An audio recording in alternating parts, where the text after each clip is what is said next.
হ্যাঁ ভাইজান, প্রতিটা সফল মানুষের সফলতার পেছনে যদি একটা ম্যাজিক থাকে তবে এটাই। এখন প্রশ্ন, কিভাবে টাইম ম্যানেজমেন্ট করবেন?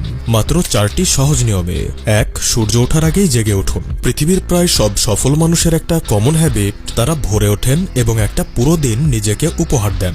2. দিনের সবচেয়ে গুরুত্বপূর্ণ কাজটি আগে করুন। এই একটা অভ্যাস সফলতার সম্ভাবনা 10 গুণ বাড়িয়ে দেয়। মস্তিষ্ক দিনের শুরুতে থাকে সবচেয়ে ফ্রেশ, তাই বড় কাজ, কঠিন কাজ, গুরুত্বপূর্ণ কাজ সবার আগে। 3. রাতে ঘুমানোর আগে পরের দিনের রুটিন লিখে নিন এবং রুটিন শেষে একটা ম্যাজিক যোগ করুন। আজকের দিনের সেরা 3টি কাজ লিখুন। যেমন আপনি নামাজ পড়েছেন, ভোরে ঘুম থেকে উঠেছেন, মাকে ছোট্ট একটা গিফট দিয়ে খুশি করেছেন।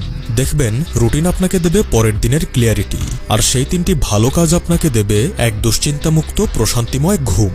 4. এই পয়েন্টটা আপনাদের কোনো টাইম ম্যানেজমেন্ট মেন্টর বলবে না, কিন্তু আমি বলছি। প্রতিদিন অন্তত 1 ঘন্টা নতুন কিছু করুন যা জীবন থেকে একঘেয়েমি দূর করবে। নতুন কোনো রাস্তায় হাঁটুন, একটা হরর মুভি দেখুন, একটা অডিও স্টোরি শুনুন, অথবা নিজের সাথে নিরিবিলি সময় কাটান। এই ছোট ছোট নতুন অভিজ্ঞতাগুলো আপনার মস্তিষ্ককে রিফ্রেশ করবে। তখন আপনার আমার বন্ধুর মতো মনে হবে না 2 দিন পর পরই শুক্রবার আসে, কারণ সময় হলো ক্যামেরার মতো। যদি ফোকাস না করেন তবে সবকিছুই ব্লার হবে, আর যদি মুহূর্তকে ক্যাপচার করেন তবে জীবন সুন্দর হবে। এবারে চলুন কথা বলি দ্বিতীয় আইডিয়া নিয়ে।